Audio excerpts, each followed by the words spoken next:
Assalamualaikum warahmatullahi wabarakatuh.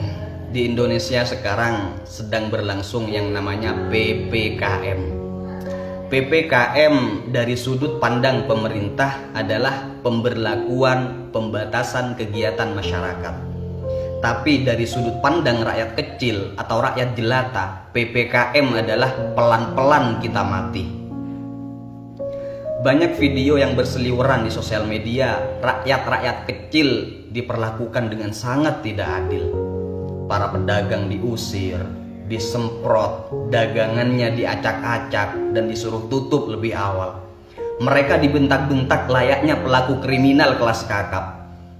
Padahal koruptor pun yang maling uang negara, yang jelas-jelas merugikan rakyat, belum tentu diperlakukan seperti itu.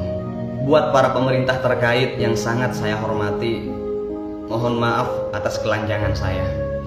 Saya hanya ingin mewakili rakyat-rakyat kecil yang merasa sangat dirugikan. Saya hanya mau bertanya, apakah adanya peraturan ini benar-benar karena kepedulian Anda kepada rakyat? Apakah tidak ada maksud lain?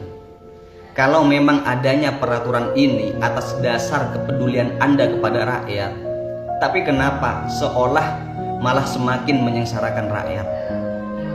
Jujur, hati saya perih, Pak. Hati saya sakit sekali melihat beberapa video di sosial media rakyat kecil yang mencari rezeki untuk menyambung hidup diperlakukan tidak adil. Saya yakin, seyakin-yakinnya, mereka bukannya tidak mau mengikuti peraturan yang Bapak buat. Mereka bukannya ngeyel, Pak. Tapi karena mungkin mereka berada dalam keadaan yang dilematis. Jika mereka tidak jualan, dari mana mereka akan dapat uang untuk makan dan untuk menafkahi keluarganya? Dan mereka berdagang mungkin itu satu-satunya mata pencaharian mereka. Mereka berdagang bukan tidak takut corona, Pak, tapi mereka lawan rasa takut itu demi sesuap nasi.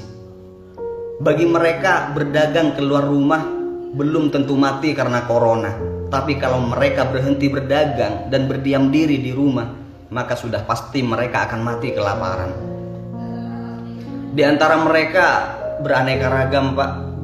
Ada yang harus bayar kontrakan, ada yang harus membiayai orang tuanya yang sedang sakit, ada yang harus menafkahi istri dan membiayai anaknya sekolah, dan yang paling inti, ada dapur yang harus selalu mengepul.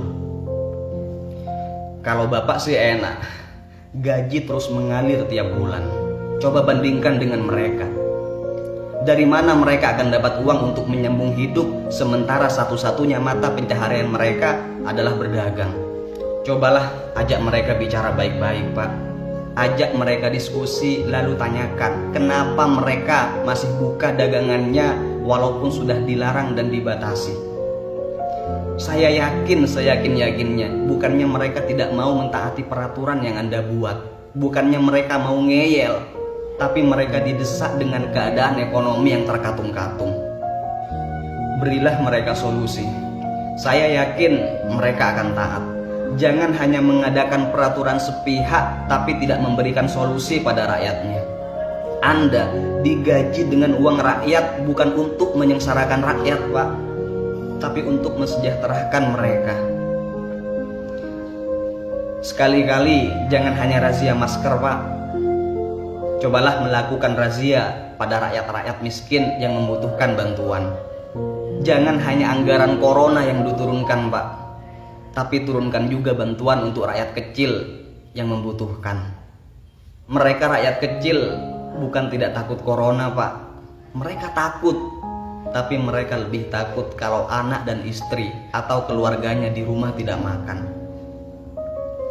Saya percaya corona itu ada, tapi saya yakin wabah ini pasti akan cepat berlalu jika diatasi dengan sejujur-jujurnya dan memakai hati nurani, bukan untuk kepentingan pribadi. Corona mungkin memang berbahaya, tapi belum tentu akan membuat rakyat mati. Tapi kebijakan Anda yang tidak adil dan menyengsarakan sudah pasti akan membuat rakyat Anda mati pelan-pelan.